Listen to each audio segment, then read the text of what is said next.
And good Saturday evening, and welcome to WLOX Law Call on WDAM and WLOX. Happy to have you with us tonight. Big topic tonight. We're talking about 18-wheeler accidents, auto accidents, probably something that we all have in common. You've either been in an auto accident or you know someone who's been in a serious car accident. It's just one of those things that all kind of binds us together with all the travel that we have to do. It's a perfect summertime show. Matt, you couldn't really pick a better summertime show than this one. Absolutely, Kenny. Unfortunately, car accidents almost are a way of life here for Mississippi and most of the South, quite frankly, with all the driving we do. And at some point or another, you or a family member is going to have that issue come up. Hopefully, not a critical issue. Hopefully, no one seriously injured, although that happens as well. And there are just some things you want to know. There's some things you want to know about your insurance policies. There's some things to know what you should do when you have a claim, if you're the responsible party or if you're a party that's not responsible. So we have a lot to cover tonight, very important. And looking Matt, forward to it. when we talk about auto accidents, it's one of these things. There's little fender benders all the time. Right. And those are certainly annoying. We've all had those, and you got to call your insurance agent. Usually only takes a couple weeks out of your life. Sure. But once you step up from there, you've seen cases where it just takes years away from people. No, there's no question, Kenny. And just a couple of kind of little nuggets I want to throw out tonight. First of all, even though it's a fender bender, you've got to report the accident. Great point. That's an issue. It happens all the time for a lot of reasons.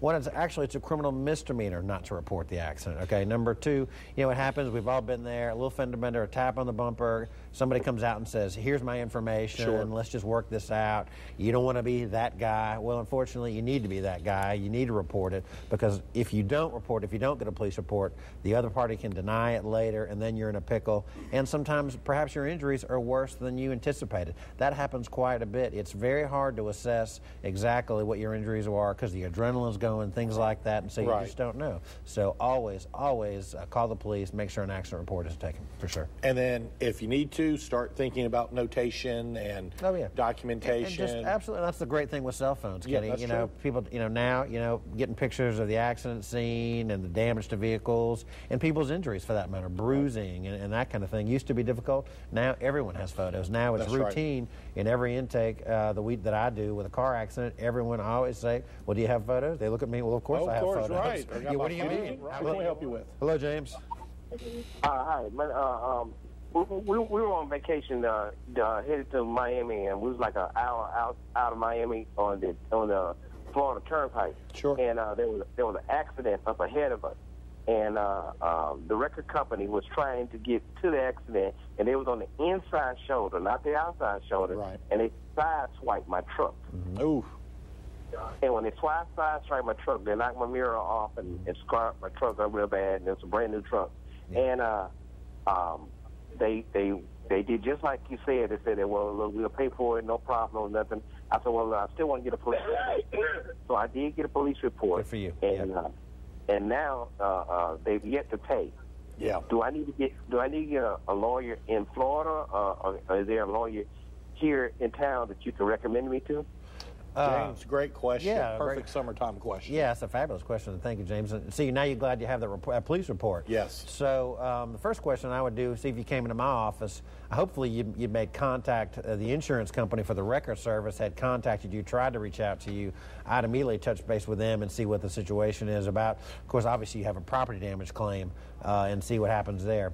If not, I would perhaps, as I say, if I was your lawyer, I would then reach out to the record service myself with information you had off the police report and contact them and see about getting their insurance information as well. And so, yeah, I would talk to a local lawyer here first. That should be something very resolvable. Of course, if it goes to litigation, we're going to have to get a local lawyer there in Miami, not here in Mississippi. But just because of the distance and all that, and of the size of the claim, I'd probably start with talking to a lawyer here in Moss Point, Biloxi. Email question came in this week, Matt. As soon as we saw it, we knew that this would be this week's show. It comes in from Spencer. It asks, "My niece was killed in a wreck with an 18-wheeler. She crossed the median and hit the truck. We found out later the truck was unsafe because of the weight load. Can my family sue?" Spencer, very serious question tonight for you, Matt. Yeah, Kenny, always, whenever there's an 18-wheeler, the damages are awful, usually a death. I'm so sorry about your niece, Spencer. Short answer is possibly. Obviously, in crossing the median, that creates an issue of liability as to the niece. Yeah. But however, there could be some issues as to the 18-wheeler company. And we talk about it a lot, Kenny, on the show. It's critical in 18-wheeler cases specifically to get lawyers involved early because, for example, their downloads. You actually, because when an accident happens, they take the 18-wheeler. They're supposed to take the 18-wheeler out of service. Okay. And what a plaintiff lawyer can do, there are experts, there are accident reconstructionists that you can call that can go in, and they actually can pull information off the computer of the 18-wheeler, which gives, speed and impact and distance and weight, those kind of things right before the wreck, so you get a very true picture of what was going on before the accident. I mean, you could look at the, the download is what it's called, and you could, the 18-wheeler might have been speeding up. It might not have braked, it may not have braked early enough. There are a lot of things that can tell you, and so you need to get that information. The problem is, if you don't get it quickly, it can be lost. It gets kind of written over. Right. And so that's, one big reason, and there are others to get lawyers involved in these big 18-wheeler accidents so you can get the information you need to make a good decision. Something they shouldn't sit on, though. Oh, absolutely not. Yep. Okay. Spencer, thank you so much for the question tonight. Very serious. From the case files here, this is a great example of how you can have a serious accident and not be on the interstate, not be on I-10 or Highway 90 or something like that, and just boom. Tell us a little bit about what we got here as they pull up the video for us. Yeah, Kenny, first of all, we have video. Can we stop that before it gets playing? And what I do, this is an actual case that I've handled. These are some folks that came in to see me.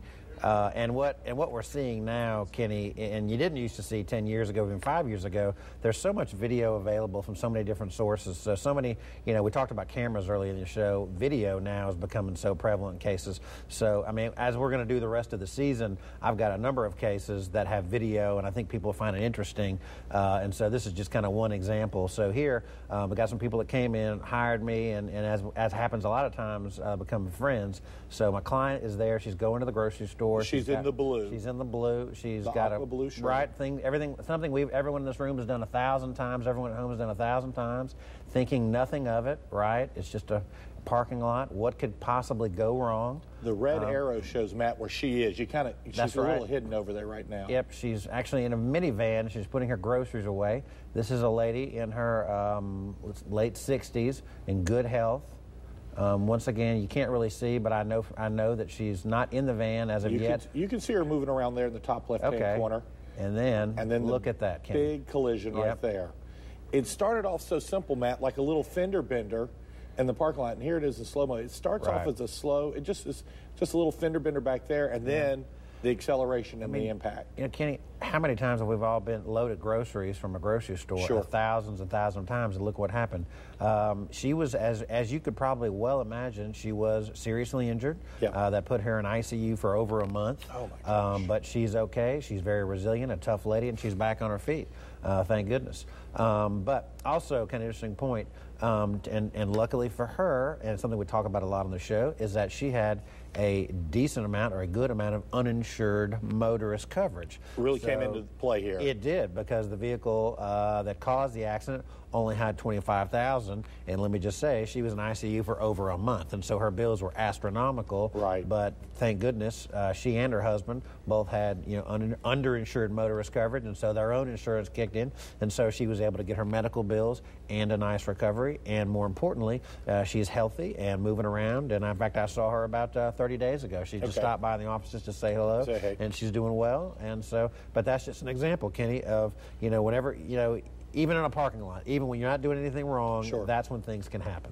So. Right, and usually if you think to yourself, oh, someone's in the ICU for 30 days, for a month, they must have been involved with a major accident on I-10 or something to that effect. But that was in a local store's parking lot That's there. Right. Yep. Now, Matt, just in case somebody hasn't heard us talk about uninsured motorists before, so the driver who caused the accident, and obviously it was an accident, they had a certain amount of insurance, but it just was it was low insurance then. Yeah, Kenny, insurance that covers yourself. When you get insurance on your vehicle, everyone seems to focus on the insurance that goes out the door, goes the other way, what you would pay if you cause a wreck. But let's face it, most of us, we're not causing wrecks, we're usually involved in a wreck. And there's what's kind of on the back end of the policy, there's uninsured or underinsured, meaning that if someone hits you, Kenny, if someone runs into your vehicle like happened here, if they have low coverage or no coverage, that your own insurance company will come in and pay the difference. It's cheap coverage and it's good coverage, and it protects yourself because any type of injury of any size, I mean, $25,000 is not going to do anything. No. And and so you need to pay your bills and get you back on your feet. Luckily, these people had it, and they're coming out of this financially safe and secure. I was calling because I was on my bicycle in a parking lot. Okay. And riding my bike through, well, it was the first time I ever been hit by a car. Well, the car hit me and ran over my foot. Okay. And like you said, I heard y'all say earlier, your adrenaline's pumping and you kind of panic. Well, I took off my shoe, looked at my foot, and realized it was kind of mangled. Well, I asked the lady if she could take me home, and she's like, no, I don't have room in my trunk for your bike.